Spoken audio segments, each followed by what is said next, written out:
দেখেন দেখেন হাফনাত আব্দুল্লাহ আর করা হুশিয়ার মামা এখন এটা ধরা খাইছে এটা তো দিছেন 15 দিন আগে আর আজকে যে কাজ করতেছেন এটা তো হয় না কয় এই তেলটা যে দিছেন এটা আমরা গাড়িতে রাস্তা করছে একটু সময় রাস্তা আলগে দিছে ফাটার মধ্যে ভুলে গেছে গা মামা রাস্তা যদি আপনার টান দিয়ে ওই দেখ মামা টান দিয়ে পুরো সলটা উড়াই লাইছে ওই দেখ কিছু দিছেন আপনি ওই কিছু দেখ দিছেন মামা আপনারা চিতই পিঠা ছিলেন তো নাকি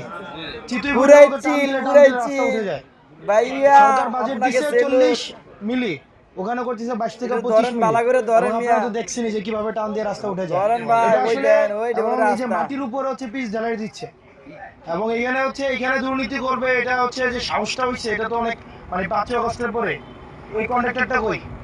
এই আপনি কই সিরাজগঞ্জের ওই লোক ধরা খাইছে মামা সরকারি কর্মকর্তা এখানে রাস্তার এই অবস্থা কেন শিক্ষা হওয়া উচিত ভালো হইছে শিক্ষা হওয়া উচিত ওদেরকে ধরেন ধরেন